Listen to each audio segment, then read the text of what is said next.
Declaro aberta esta sessão solene da Congregação da Faculdade de Direito, que dá início ao ano letivo de 2011.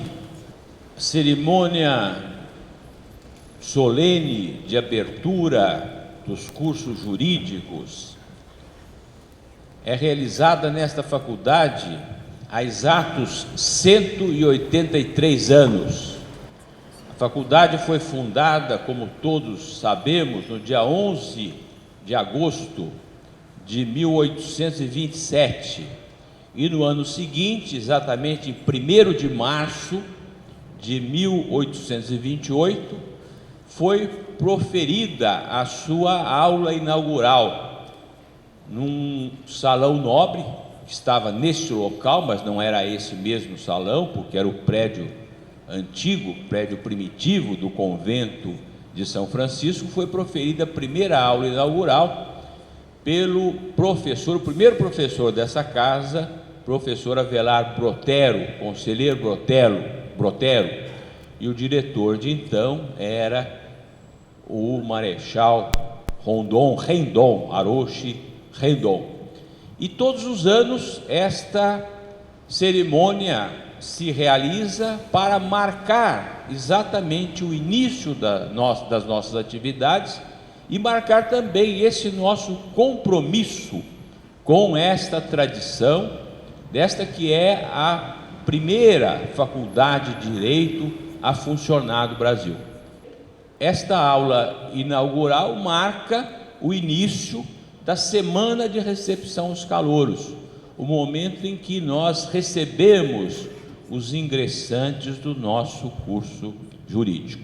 Por isso eu quero, nesta oportunidade, em primeiro lugar, cumprimentar os nossos professores, cumprimentar nominalmente os professores que compõem a mesa, a professora titular Ivete Senise Ferreira, ex-diretora, aliás, a primeira mulher diretora desta faculdade.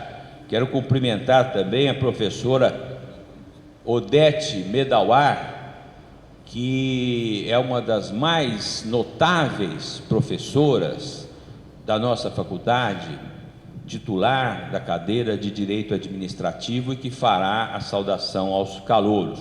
Cumprimento também o professor José Rogério Cruz Itucci, que é o presidente da semana de recepção aos calouros, presidente da comissão que organiza esta semana, e quero desde já cumprimentar ao professor José Rogério Cruz Itucci e a todos os integrantes da comissão pela organização dessa semana.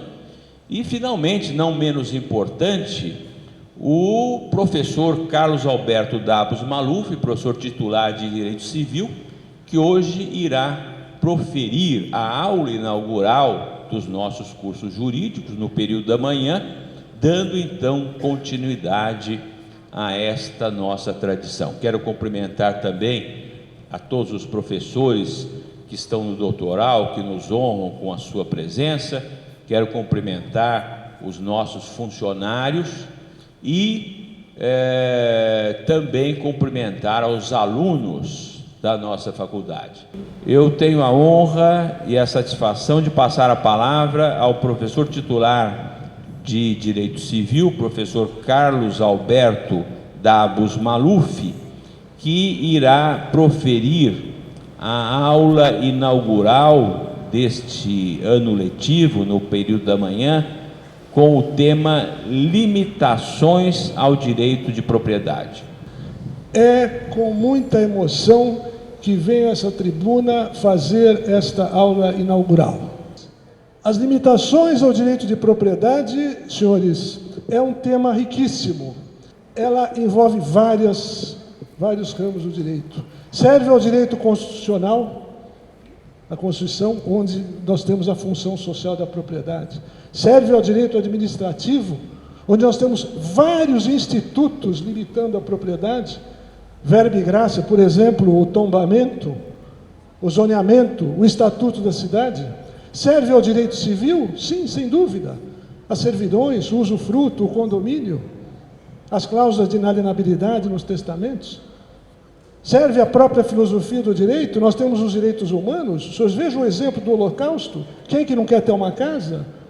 O que sofreram os judeus na Segunda Guerra Mundial, onde foram retirados dos seus lares pelas forças nazistas. Aliás, o professor Celso Laffer, a quem eu reverencio e conheço há 40 anos, em seu livro Direitos Humanos, retrata bem essa questão, em cima do estudo de Hannah Arendt nos Estados Unidos, de quem ele foi pupilo lá nos Estados Unidos. Ao próprio professor Fábio Comparato, aqui não presente, mas que também tem uma primorosa sobre os direitos humanos. Dizia eu no início da exposição que eu iria dividir a matéria em direito público e direito privado. Por quê? Dizia, no direito constitucional, a Constituição da República, todas elas, e principalmente a de 1988, diz com todas as letras, a propriedade terá a sua função social.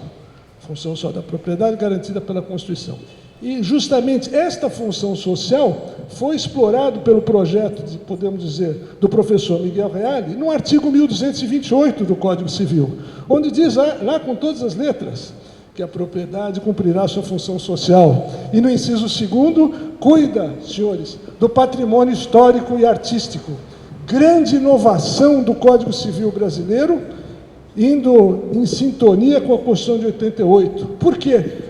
A questão da função social, por que a questão do patrimônio histórico, do patrimônio arqueológico e do patrimônio artístico? Porque é bom que os senhores saibam, o Brasil foi muito esquecido em matéria de preservação histórica e de monumentos. Foi preciso apenas Getúlio Vargas, nos idos de 1937, editar o Decreto 25, primeiro decreto que cuidava da preservação do patrimônio histórico deste país. E a primeira decisão histórica que tivemos no Brasil foi a questão do Arco do Teles, no centro do Rio de Janeiro, no centro histórico, perto da Rua 1º de Março. E essa questão do Arco do Teles, os proprietários do Arco do Teles se insurgiram contra o governo do Rio de Janeiro, que queria tombar o arco e os anexos, impedindo que a família construísse lá um espigão. A família proprietária foi ao Supremo Tribunal Federal e perdeu a questão, porque a família dizia, como é que fica o nosso direito de propriedade? O Supremo Tribunal Federal, em votos memoráveis, da época de Orozimo Nonato, Castro Neves, Hahnemann Guimarães e Filadélfo Azevedo, disseram, não há inconstitucionalidade nesse decreto, preservando o decreto 25, não, a propriedade tem que cumprir a sua função social. Não só o Arco do Teles estará tombado, como todo o entorno, para evitar o desfiguramento da vista do Arco do Teles por parte daqueles que passavam pela Rua 1º de Março. Então, os senhores estão vendo como esse tema é atual. Porque a questão do tombamento, se as nossas autoridades não fossem lenientes com essa tolerância na construção dos morros, das encostas, não teríamos tido essa tragédia de Teresópolis, Nova Friburgo, no estado do Rio de Janeiro, com mais de 1000 mortes. Porque todo ano os governantes prometem que vão impedir a construção nas encostas. Depois que passam as eleições e as chuvas, tudo volta como dantes no quartel do Abrantes. Novamente, onde eu vou morar? Tenho que morar em algum lugar. Então, os senhores estão vendo que o tema é atual, atualíssimo.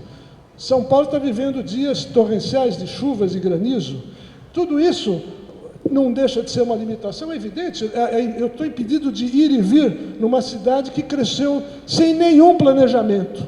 Certa feita, lendo um artigo de um professor da história da Escola Politécnica da Universidade de São Paulo, dizia esse professor de Geografia no jornal no Estado de São Paulo, que a natureza estava devolvendo o que São Paulo fez com ela. Porque no século XVIII nós tínhamos rios, riachos, o Anhangabaú era rio, impermeabilizar o solo urbano. Claro que vai devolver. Isso chama-se, senhores, crônica da morte anunciada. Então, vocês estão vendo que as limitações dentro do âmbito do direito administrativo, a questão do tombamento, a questão atualmente do Estatuto da Cidade, onde eu acabei de lançar um livro essa semana, os comentários do Estatuto da Cidade, onde enfrento essa questão artigo por artigo, questionando o plano diretor da cidade de São Paulo. Aqui nós temos vários professores, professor Odete Medal, professor Fernando Dias Menezes, professor Régis Fernandes de Oliveira, que escreveram sobre o Estatuto da Cidade, os comentários do Estatuto da Cidade, quer dizer, professores de direito administrativo de outro departamento que não é o meu. Mas eu resolvi inverter esta minha aula, dada a importância, a meu ver, desses temas mais atuais. Então, falávamos da função social da propriedade, da Constituição da República. Falei agora um pouco do tombamento. E falando em tombamento, os senhores que são aqui da cidade de São Paulo vão entender esse exemplo gritante que eu vou acabar de dar aos senhores. A questão de uns 15 anos atrás, a Prefeitura de São Paulo resolveu tombar o que restava da Avenida Paulista. A Avenida Paulista tinha sido totalmente desfigurada nos anos 50. Os 2.300 metros da Avenida Paulista não restavam senão 6 residências ou moradias.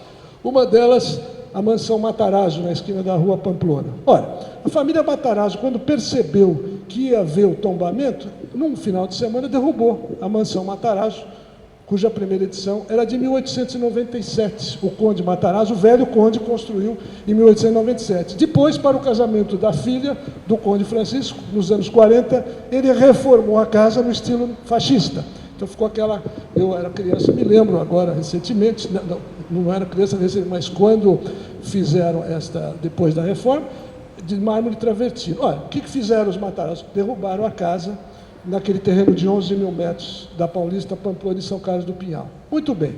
A prefeita, Luísa Erundina, é público, por isso eu posso comentar, vai e desapropria a mansão Matarazzo para lá fazer o Museu do Trabalhador, no terreno mais caro da cidade de São Paulo, Museu do Trabalhador.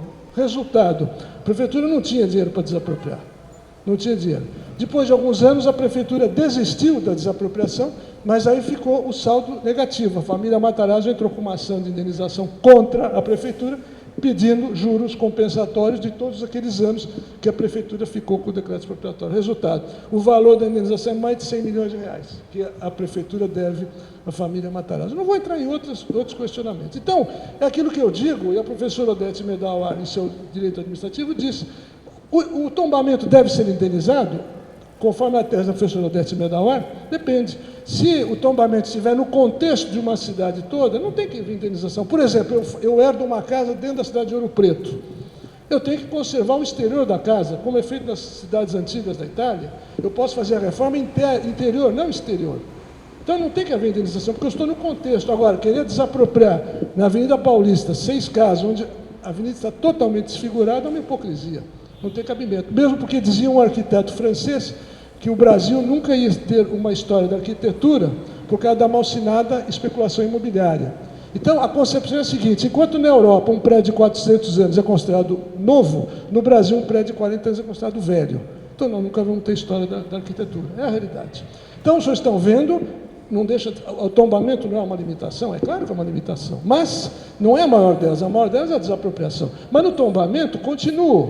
No tombamento, outros problemas todos da cidade de Ouro Preto, da cidade de São Luís do Maranhão, de Olinda, isso tudo tem que ser considerado. Só que o poder público não dá nada em troca. Isenção de IPTU ou redução de IPTU, não há nada disso. Então leva o particular a ingressar em juízo com ação de desapropriação indireta. Mas, senhores, como sempre tem os dois lados da questão, sempre tem aqueles espertos que querem tirar proveito de uma situação. Isso eu sei porque vivenciei e participei como advogado nesta área de desapropriação indireta. No ano de 1977, o governador Paulo Egídio Martins baixou o decreto da famosa Mata Atlântica, que não se podia derrubar nada, no que restou da Mata Atlântica desse país, 7%, no estado de São Paulo, naquela região do litoral norte. O que fizeram alguns proprietários? Resolveram ingressar em juízo. Então, os proprietários não podiam fazer mais nada no litoral norte da cidade de São Paulo. Começaram a ingressar em juízo com ações de desapropriação indireta, pleiteando indenizações milionárias do estado de São Paulo. Dizendo, mas eu vou fazer um condomínio de luxo lá na Serra da Ubatuba. Claro que não ia fazer coisa nenhuma, mesmo porque eles estavam reivindicando uma coisa imoral, eles pleiteavam a indenização da madeira. Só que a madeira já estava lá desde o tempo de Pedro Álvares Cabral. Ninguém plantou aquela madeira, não era artificial, aquilo era natural, da natureza. E o que faziam os senhores peritos? Os senhores peritos, de má fé, faziam a avaliação da terra no metro cúbico da madeira lá em cima, do lado da terra. Isso dava uma distorção, que teve uma indenização na Serra do Mar, que chegou a 1 bilhão e 500 milhões de reais. Eu não estou errado o número, 1 bilhão e 500 milhões de reais por 500 alqueires na Serra do Mar.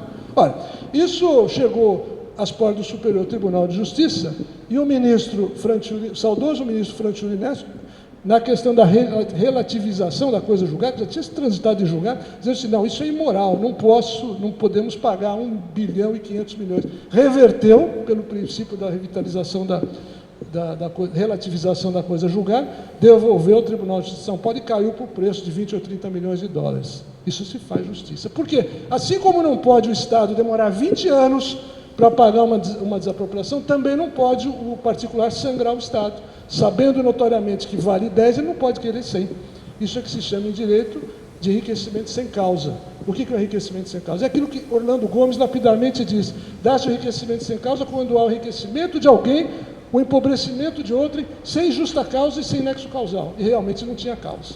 E o ministro Franciulli, pelo princípio da relativização da coisa julgada, anulou e devolveu ao Tribunal de São Paulo. Resultado: hoje o Estado de São Paulo não dá mais desapropriação indireta na Serra do Mar, entendendo que é uma limitação ao direito de propriedade. Isso que ganhamos com a ganância de alguns que iam querer ter o maior precatório do Estado de São Paulo. Porque ia quebrar o Estado de São Paulo.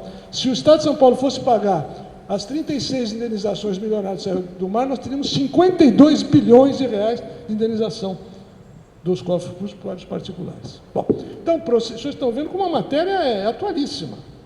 Vocês estão entrando na faculdade de Direito, vocês vão ter que estudar isso do 1º ao 5º ano, que envolve todos os ramos do direito. Muito bem. Então, do tombamento, acho que já falei um pouco demais, da função social, nós temos das limitações, ainda dentro do direito administrativo ligado ao direito civil, o problema do subsolo e do espaço aéreo. Na questão do espaço aéreo, eu vou começar pelo espaço aéreo, nós temos as limitações das torres de aproximação das aeronaves dos aeroportos, Congonhas, Cumbica, Santos Dumont, Galeão, etc., etc. Porque existe uma restrição enorme de altura. Eu não posso construir acima de 7 metros, porque senão a torre tem problema, tem que haver desvio das aeronaves. Ainda com a certeza da impunidade, vocês vejam o que aconteceu na rua Tucumã. Um engenheiro, certo da impunidade, construiu uma torre de 110 metros de altura, com risco para o tráfego aéreo. Essa questão se arrasta por 18 ou 20 anos, e os que moram lá não têm ainda habites daquilo. E apartamentos que valem 10 milhões de reais cada um. É a certeza da impunidade. Isso nos Estados Unidos daria prisão. Não, o engenheiro tem que saber o que ele está fazendo. Ele é engenheiro. No entanto, construiu-se um espigão de 110